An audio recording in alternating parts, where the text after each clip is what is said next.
శాశ్వతమైన ప్రేమతో దేవుడు మనల్ని ప్రేమిస్తూ మనకి ఈ భూమిపైన జీవించడానికి కావలసిన అన్ని ఆశీర్వాదాలను ఆయన కృపలో మనకు అనుగ్రహిస్తూ ఇంతవరకు కాచి కాపాడిన యేసు ప్రభు పేరట మిమ్మల్ని అందరినీ మరొకసారి హోప్ ఛానల్లో ఈ కార్యక్రమం చూడటానికి నేను మిమ్మల్ని ఆహ్వానిస్తున్నాను. గతించిన కొన్ని కార్యక్రమాల నుండి మనము ధర్మశాస్త్రం గురించిన వాక్యాలు మనం నేర్చుకుంటూ ఉన్నాం. అటువంటి సత్యాలను దేవుడు మనకి ఈ గ్రంథం నుండి నేర్పిస్తూ ఉన్నందుకు, దేవునికి విధేయులుగా ఉండటానికి మనకు నేర్పిస్తూ ఉన్నందుకు దేవుని పేరట మీకు వందనాలు తెలియజేస్తూ ఉన్నాను.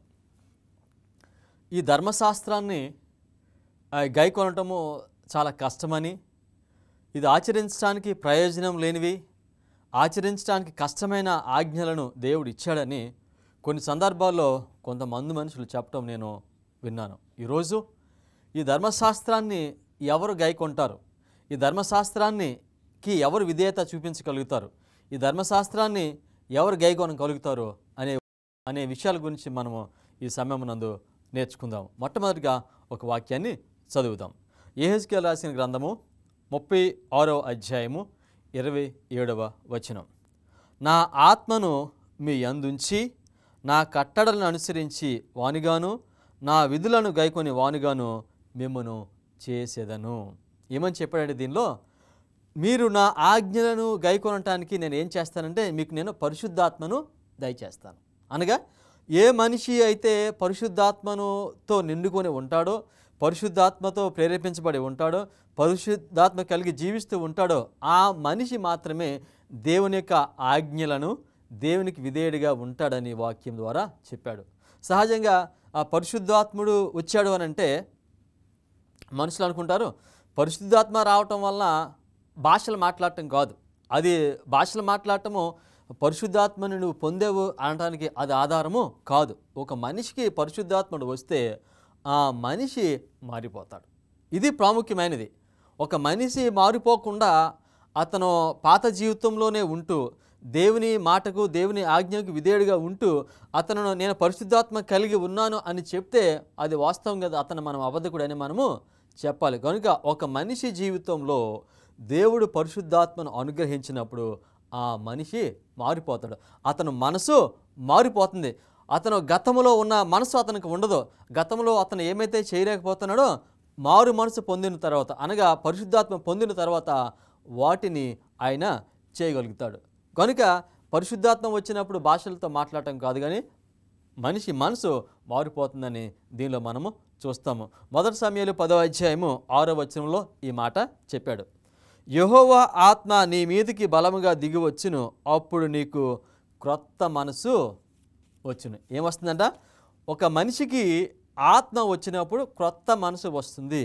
ఈ లోకానుసారమైన మనిషి, ఆత్మానుసారమైన మనిషి, ఇద్దరిలో లోకానుసారమైన మనిషి లేక శరీరానుసారమైన మనిషి ధర్మశాస్త్రానికి విధేయత చూపించలేడు, ధర్మశాస్త్రాన్ని గైకొనలేడు.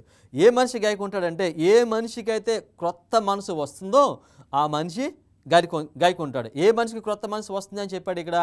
ఏ మనిషి అయితే పరిశుద్ధాత్మను పొందుకుంటాడో ఆ మనిషికి క్రొత్త మనసు వస్తుంది. అంతకుముందు చేయలేని దాన్ని అతను ఇప్పుడు చేయగలుగుతాడు. నీకు క్రొత్త మనసు రాకముందు, నువ్వు పరిశుద్ధాత్మ చేత నింపబడక ముందు నువ్వు దేవునికి విధేయత చూపించలేకపోతూ ఉండొచ్చు. కానీ నీకు కనుక పరిశుద్ధాత్ముడు వస్తే, పరిశుద్ధాత్మ చేత నువ్వు ప్రేరేపించబడితే నువ్వు అప్పటి నుంచి దేవునికి విధేయుడిగా నువ్వు ఉంటావు. ఒకసారి ఒక మనిషిని నీ ప్రశ్న అడిగాను, నాయన నువ్వు నీ ఇంటి పక్కనే గుడి ఉన్నది, నువ్వు ఎప్పుడు కూడా గుడికి నువ్వు రావు, దయచేసి నీ ఇంటి పక్కనే గుడి ఉంది కనుక నువ్వు ప్రార్థనకు వస్తే నీకు నీ కుటుంబానికి ఆశీర్వాదాలు నువ్వు రా అని చెప్తే అతను ఏమన్నాడంటే, పాస్టర్ గారు నాకు దేవుడు అంటే చాలా ప్రేమ, దేవుడు అంటే నాకు చాలా ఇష్టం, కానీ గుడికి నేను రాను. కారణం ఏమిటంటే నాకు తాగుడు అలవాటు ఉందండి. ఈ తాగుడు మానేసిన తర్వాత నేను గుడికి వస్తానని చెప్పాడు. అప్పుడు అతనితో నేను చెప్పిన మాట ఏమిటంటే, నువ్వు తాగుడు మానేసిన తర్వాత నువ్వు గుడికి వస్తానంటే అది ఎప్పటికీ కూడా నీ జీవితంలో జరగదు. నీవు ఒకదాన్ని జయించాలి అని అంటే యేసుప్రభుని ప్రక్కన పెట్టి యేసుప్రభుకు దూరంగా ఉండి నువ్వు నీ జీవితంలో దేన్ని కూడా నువ్వు జయించలేవు, దేన్ని కూడా నువ్వు సాధించలేవు. నీకు ఉన్న ఈ చెడు అలవాటును నువ్వు జయించాలి అని అంటే కనుక నువ్వు తక్షణమే దేవుని దగ్గరికి నువ్వు రా, దేవుని కృప నువ్వు అడుగు, దేవునిలో విశ్వాసాన్ని పెంచుకో. అప్పుడు నీకు ఏ బలహీనత అయితే ఉందో దాన్ని జయించడానికి దేవుడు నీకు శక్తిని దయచేస్తాడు. కానీ నీ అంతటిగా నీవే ఈ అలవాటుని విడిచిపెట్టి నువ్వు దేవుని దగ్గరికి రావాలంటే అది రావటము నీ వల్ల అయ్యే పని కాదని నేను చెప్పాను. కనుక ఒక మనిషి దేనైనా సాధించాలనంటే, దేనైనా జయించాలనంటే ఆ మనిషికి దేవుని ఆత్మ ఉండాలి. మొట్టమొదటిగా సౌత్ ఆఫ్రికా దేశంలో ఒక గుండె మార్పిడి ఆపరేషన్ జరిగింది. ఈ గుండె మార్పిడి ఆపరేషన్ ప్రపంచంలో ఉన్న చాలా నైపుణ్యత కలిగిన డాక్టర్స్ వచ్చి అక్కడ ఒక మనిషి గుండెను తీసి వేరే గుండెను పెట్టారు. వేరే గుండెను పెట్టిన తర్వాత అతను మొదటి రోజు బాగానే ఉన్నాడు, రెండో రోజు బాగానే ఉన్నాడు, మూడో రోజు కొంచెం అనారోగ్యానికి గురి అయ్యి నాలుగో రోజు అతను చనిపోయాడు. ఈ నాలుగో రోజు చనిపోయిన తర్వాత చాలామందికి ఆశ్చర్యం కలిగింది. వీళ్ళు అనుకున్నారు, మేము చాలా నైపుణ్యత ఉపయోగించి మేము ఈ గుండె మార్పిడి చేసాము, ఎందుకు ఈ మనిషి చనిపోయాడు అని వాళ్ళు రీసెర్చ్ చేయడం ప్రారంభించారు. ఆ రీసెర్చ్లో వాళ్ళకి తెలిసింది ఏమిటంటే, పాత శరీరము క్రొత్త గుండెను అంగీకరించలేదు. ఏంటంట? పాత శరీరము కొత్త గుండెను అంగీకరించలేదు. ఈ పాత శరీరము పరిశుద్ధాత్మని అంగీకరించినప్పుడు, ఈ పాత శరీరము మారు మనసు పొందినప్పుడు నువ్వు నీ జీవితంలో దేన్ని కూడా జయించలేవు. నువ్వు దేవునికి విధేయుడిగా నువ్వు ఉండలేవు. దేవునికి ధర్మశాస్త్రాన్ని నువ్వు గైకొనలేవు. నువ్వు దేవుని ధర్మశాస్త్రాన్ని గైకొనాలి అంటే కనుక తప్పనిసరిగా నువ్వు దేవునికి విధేయుడిగా ఉండాలి. నీ మనసు మారాలి. నీకు ఎప్పుడైతే పరిశుద్ధాత్మ నీకు వస్తాడో అప్పుడు మాత్రమే మనసు మారుతుంది. కనుక మిత్రులారా, భాషలో మాట్లాడటము, ప్రవచనాలు చెప్పటము, లేకపోతే స్వస్థతలు చేయటము, ఇవన్నీ కూడా నీవు పరిశుద్ధాత్మను పొందేవనటానికి వాస్తవంగా అది రుజువు కాదు. కానీ నీకు మనసు మారిపోవటము, నువ్వు క్రొత్త మనసు నీకు రావటము, క్రొత్త జీవితం నువ్వు ప్రారంభించడము, అది పరిశుద్ధాత్మ గుర్తు. ఎవరైతే పరిశుద్ధాత్మను పొందుతారో వారు మాత్రము దీన్ని చేయగలుగుతారు. పౌలు ఒక మాట చెప్పాడు, నేను ఏమైతే చేయాలనుకున్నానో దాన్ని చేయలేకపోతున్నాను, ఏమైతే చేయకూడదు అనుకున్నానో దాన్నే చేస్తున్నానని చెప్పాడు. ఈ అనుభవాన్ని పౌలు అతను క్రీస్తుని వెంబడించక ముందు ఆయన తన యొక్క అనుభవాన్ని చెప్తున్నాడు. క్రైస్తవుడు అయిన తర్వాత, క్రీస్తుని వెంబడించిన తర్వాత చెప్పే మాట కాదు ఇది. అతను అంతకుముందు ఏ విధంగా ఉన్నాడో, నాకు దేవుని కృప నా మీద లేనప్పుడు, దేవునే పరిశుద్ధాత్మ నా మీద లేనప్పుడు నేను ఏమైతే చేయాలనుకున్నానో దాన్ని చేయలేకపోయేవాడిని, ఏమైతే చేయకూడదు అనుకున్నానో దాన్ని చేసేవాడిని. కానీ ఇప్పుడు నేను దేవుని ఆత్మ నాలో ఉంది, యేసు ప్రభు నాతో మాట్లాడాడు, ఆయన పరిశుద్ధాత్మ నా పైన ఉంది, ఆయన కృప నా పైన ఉంది, కనుక ఇప్పుడు నేను ఏమి చేయాలనుకుంటే అది చేయగలను అన్నాడు. అందుకనే ఆయన మరణించవలసి వచ్చినా కానీ ఆయన వెనుకకు తిరగలేదు. ఆయన రాజుల దగ్గరికి వెళ్ళాడు, చెరసాల్లోకి వెళ్ళాడు, చాలా కష్టాలు పడ్డాడు, కానీ ఎన్నడూ కూడా తిరిగి అయినా వెనక్కి రాలేదు. కారణం ఏమిటంటే ఆత్మచేత ఆయన ప్రేరేపించబడి ఉన్నాడు. పూనాలో ఒక నది ఉంది, ముల్లా రివర్. వాస్తవంగా అది నది కాదు, అది కాలువ. ఆ ముల్లా రివర్లో నీళ్లు చాలా మురికిగా ఉంటాయి, చాలా మురికిగా ఉంటాయి. ఆ నీళ్లు కొంత దూరం ప్రవహించిన తర్వాత, ఒక 4 కిలోమీటర్లు ప్రవహించిన తర్వాత అక్కడ ఉన్న మనుషులు ఆ నీళ్లను బిందులతో చేతుకుని ఇంటికి వెళ్ళి ఆ నీళ్లు తాగుతారు. కానీ దానికి 4 కిలోమీటర్ల ముందు ఆ నీళ్ళలో చేయి పెట్టడానికే అవి అసహ్యంగా ఉంటాయి, అది చాలా వాసన వస్తూ ఉంటాయి. కానీ 4 కిలోమీటర్ల నీళ్లు ప్రవహించిన తర్వాత అక్కడ గ్రామస్తులు ఆ నీళ్లు తీసుకుని ఆ నీళ్లు తాగుతున్నారు. కారణం ఏమిటంటే 4 కిలోమీటర్ల నీళ్లు ప్రవహించిన తరువాత ఏమవుతుందంటే ఆ నీళ్ళలో ఉన్న మురికంతా కూడా కిందకి వెళ్ళిపోతుంది, పైన మాత్రమే మంచినీళ్ళు ఉంటాయి, ఆ నీళ్ళను తాగుతున్నారు. అదేవిధంగా దేవుని యొక్క ఆత్మతో నింపబడి ఉన్నవాడు తన జీవితంలో యేసు ప్రభుతో ప్రయాణం కొనసాగిస్తూ ఉండగా ఆ మనిషి తన పాపాలన్నింటినీ విడిచిపెట్టి ఆయన దేవునికి విధేయుడిగా ఆయన ఉంటాడు. కనుక మిత్రులారా, ఈ ధర్మశాస్త్రం గైకొనట అది కష్టం అంటే అది నిజంగా కష్టమే. దేవుడు లేకపోతే, దేవుని యొక్క ఆత్మ మన పైన లేకపోతే ఈ ధర్మశాస్త్రం గైకొనడం చాలా కష్టం. అట్లాంటిక్ మహాసముద్రాన్ని ఈదటానికి ప్రయత్నం చేసినట్టు దేవుడు లేకుండా ధర్మశాస్త్రాన్ని గైకొనాలంటే. కనుక ఆత్మచేత మనం ప్రేరేపించబడి ఆత్మ మనలో ఉంటే మనం ధర్మశాస్త్రాన్ని మనము గైకొంటాము.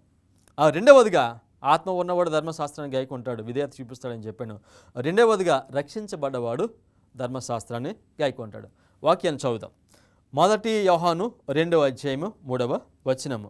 మనము ఆయన ఆజ్ఞలను గైకొనిన ఎడల దీని వలన నేను ఆయనను ఎరిగి ఉన్నానని తెలుసుకుందుము. ఏమన్నాడు?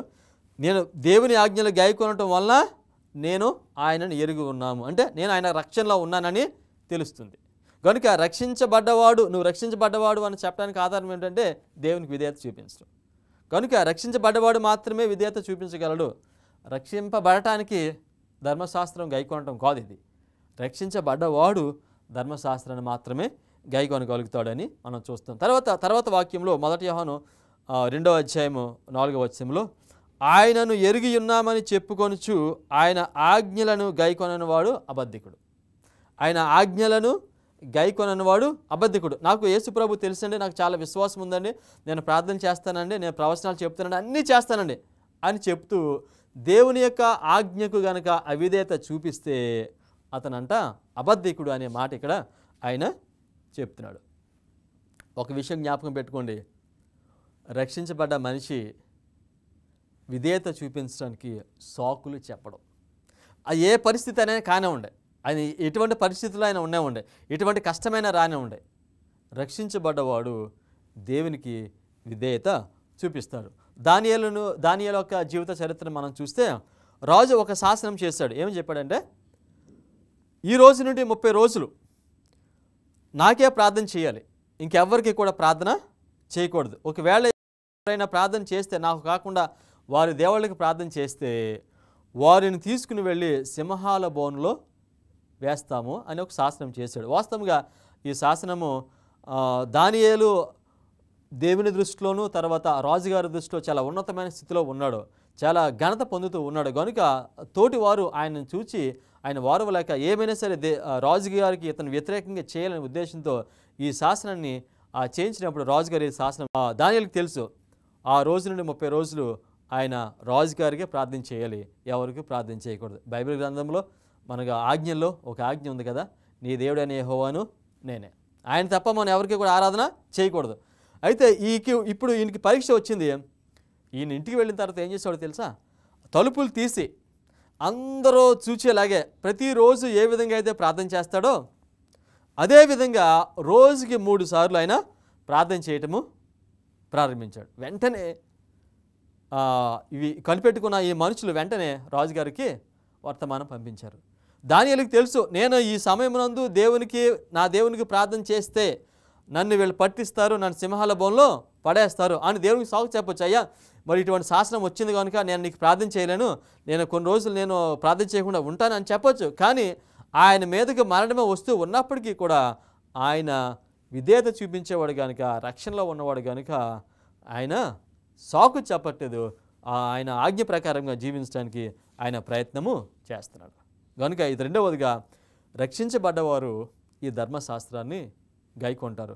గైకొనటానికి దేవుడు వాళ్ళకి శక్తిని దయచేస్తాడు. మూడవదిగా, దేవుణ్ణి ప్రేమించేవారు ధర్మశాస్త్రాన్ని గైకొనగలుగుతారు. వాక్యం చదవండి.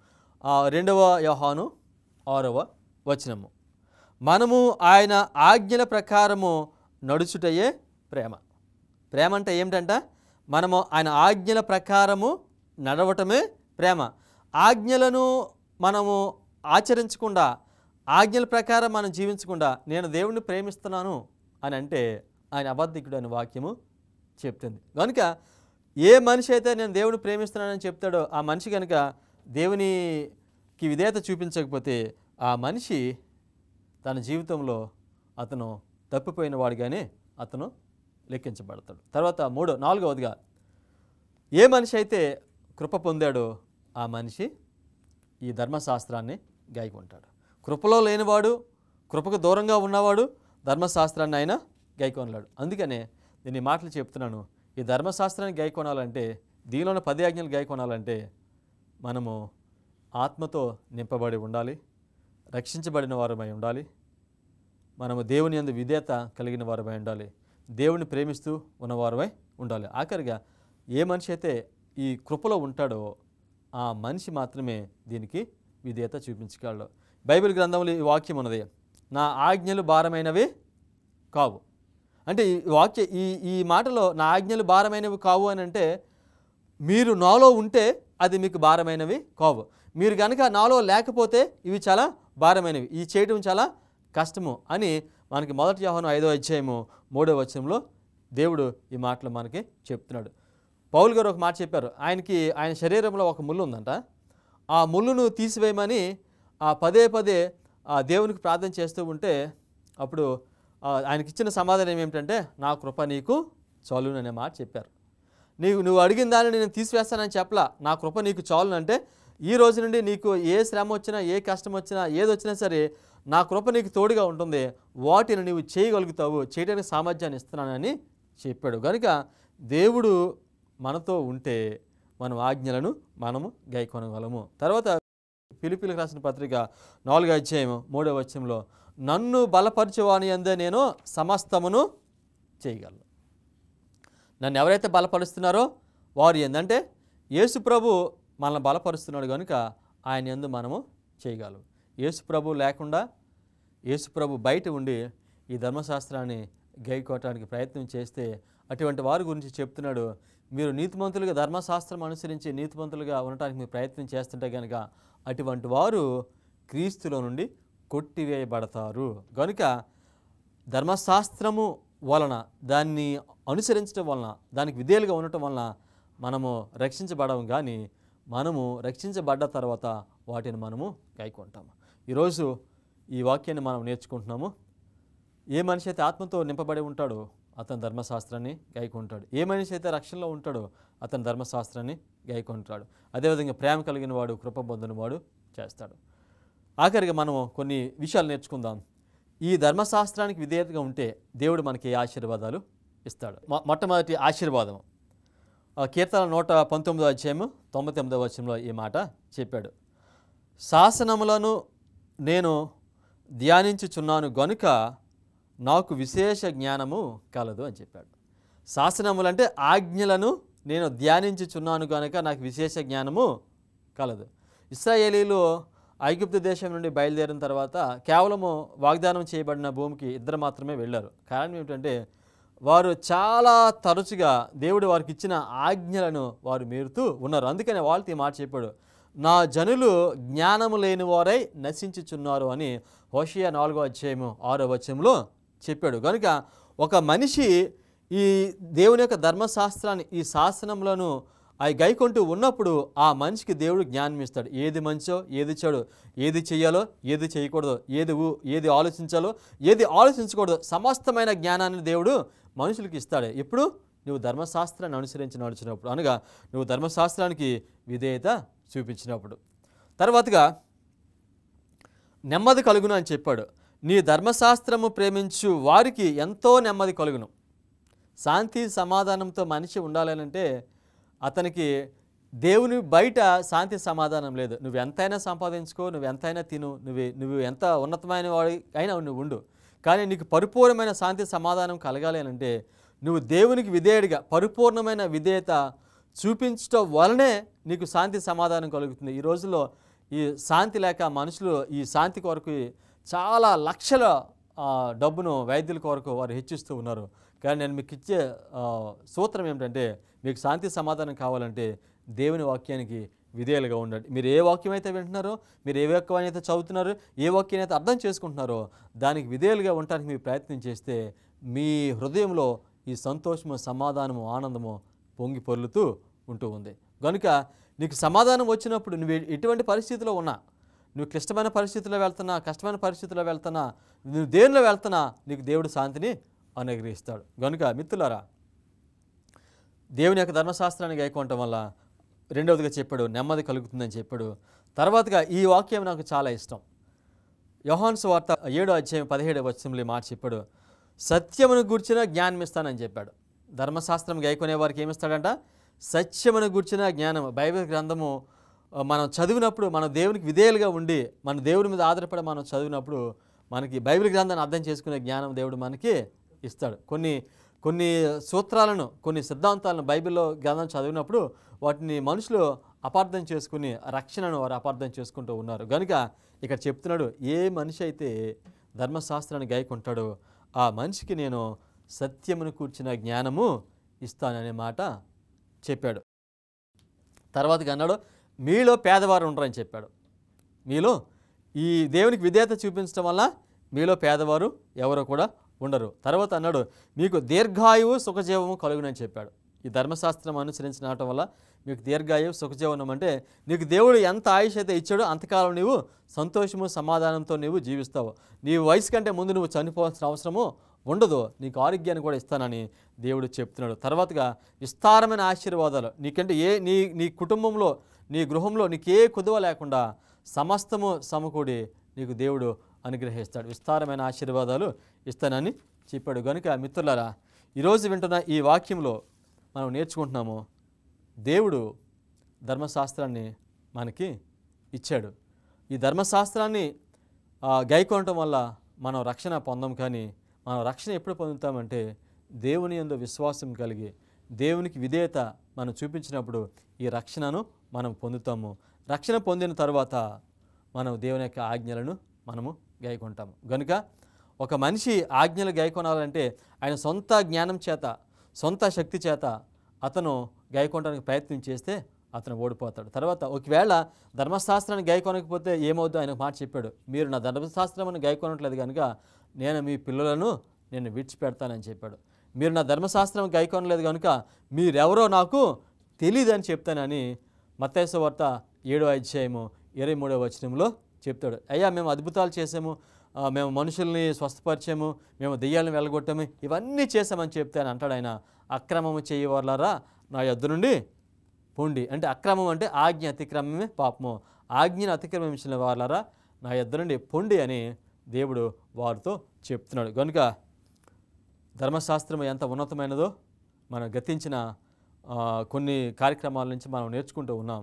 ధర్మశాస్త్రము దేవుడు తన సొంత వ్రేలుతో రాసి ఇచ్చాడు. అది శాశ్వత కాలము ఉండబోతుంది. ఈ లోకంలో 3 మాత్రమే శాశ్వతంగా ఉంటాయి. 1 దేవుడు, 2 ధర్మశాస్త్రము, 3 ధర్మశాస్త్రమునకు విధేయులు కలిగిన ఆ మనుషులు శాశ్వత కాలము వారు నిలిచే ఉంటారు. కనుక ఈ వాక్యం విన్న మీరందరూ కూడా వాక్యమునకు విధేయత చూపించడానికి దేవుడు మీకు కృప చూపించాలని నేను మిమ్మల్ని కోరుతూ ఉన్నాను. ఈ వాక్యం విన్న మీరందరూ కూడా మీ చిత్తమైతే, దేవుని చిత్తమైతే మీరు ఈ వాక్యాన్ని తెలియని వారికి మీరు ప్రకటించండి. ధర్మశాస్త్రం గురించి వారికి మీరు బోధించండి.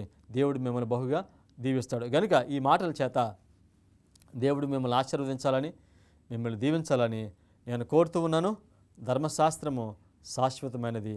దాని యందు నిలిచి ఏ మనిషి అయినా నడిస్తే యుగ యుగములు ఆయన పైన కృప ఉండును అనే వాక్యాన్ని మనము చదివాము. సహోదరులారా, దేవుడు ఇంతవరకు ఈ విన్న వాక్యాన్ని మీరు అర్థం చేసుకుని మీ జీవితంలో దాన్ని అనుసరించి నడిచి మీకు ఆశీర్వాదం కాను, మీ బంధువులకి మీ స్నేహితులకి ఆశీర్వాదం కాను మీరు ఉండాలని కోరుతూ దేవుడు మిమ్మల్ని దీవించాలని నేను ప్రార్థన చేసుకుందాం. ప్రేమ కలిగిన మా పరలోకపు తండ్రి, ఈరోజు మా ప్రభా మీరు ధర్మశాస్త్రాన్ని గైకొనటానికి మీ యొక్క పరిశుద్ధాత్మను మాకు దయచేస్తారని మీరు మాకు వాగ్దానం చేశారు. ఈ వాక్యమైన మీ బిడ్డలందరూ కూడా మీ పరిశుద్ధాత్మ చేత నింపబడి ఈ ధర్మశాస్త్రమును గైకొని పాపరహితులుగా జీవించడానికి మీ కృపను మీ బిడ్డలకు సదాకాలం దయచేయమని యేసు ప్రభు పేరట అడుగుచున్నాము తండ్రి. ఆమేన్.